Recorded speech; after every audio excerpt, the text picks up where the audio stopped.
All right, this is Eric Irahita with ScarecrowGrin.com, EI_Sweet Science with the great Abel Sanchez. So how you doing today, man? I'm doing great. How are you? I'm very well. I'm very well. So I see here you're now. Forgive me if I get the name a little Shafikov. Shafikov. I want to make sure I got it correctly. So I see that you're now training Shafikov with his upcoming bout. What type of influences do you plan on bringing to his camp? Well, actually, I've had him for about 2 years now. Okay. A year and a half. Okay. You know, influences. I got a guy that had 35 fights, so it's difficult to influence a lot of things. It's just a matter of trying to tune up some of the stuff that he was doing and try to get him in the best shape and try to get him in the kind of shape that we get our guys in and watching him go. He's a little trained. He loves to fight, and just a matter, like I said, of getting that shot again to be able to get a title shot. Absolutely. And how do you feel this fight on July 2nd is going to propel him to that opportunity? Oh, we're going up against a real good guy. I mean, we're going against a guy that's Olympic alternate, I believe, and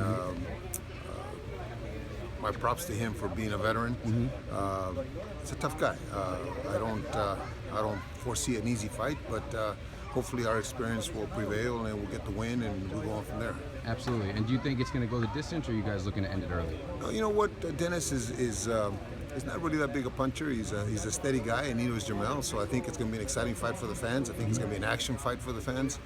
People have seen Dennis fight, know that he goes from the first belt to the last belt 100%, and Jamel is stepping up to try to do something. Hopefully he's up to par and we're up to par, and we put on a good show for the fans. Excellent, excellent. Now, I would like to talk to you about Triple G a little bit. Sure. How do you feel about the Triple G Eubanks fight? Is that officially going down, or they're still in the talks with that one? You know, the fortunate thing for me is I'm his coach. I train him. I put in my input, and when the negotiations come to fruition, and they're doing that, that's up to them. Right. I've given my blessing on it. I'd love for the fight to happen, and if it does happen, it probably will be in England. It's close to being signed, but until they sign the contracts and we have a press conference, we're not 100% sure. Okay.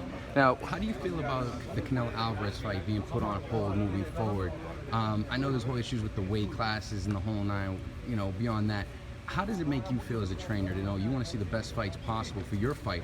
Right. How do you feel about Canelo kind of, I don't want to disrespect Canelo, but kind of sidestepping to a lesser opponent? Well, really, there was never any issues with the weight. It was a 160-pound title, it was a 160-pound fight. For us, it was never any issue. Right.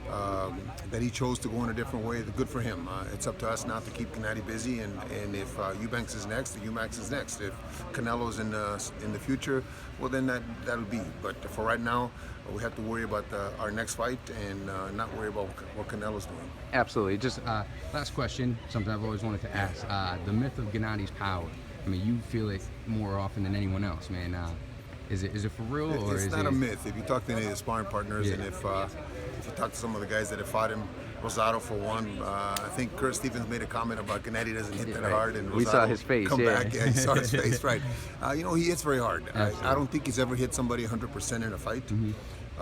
When he does, we'll see the true power. True.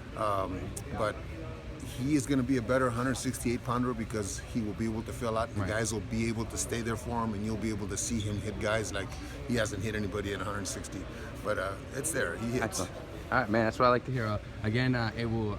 It's an absolute pleasure of mine to sit here, speak with you, get some words from you, and I wish you the best future. And I'm sure you're going to be in the Hall of Fame someday. So Thank you very much. It's been my pleasure, man. Thank you. Have a great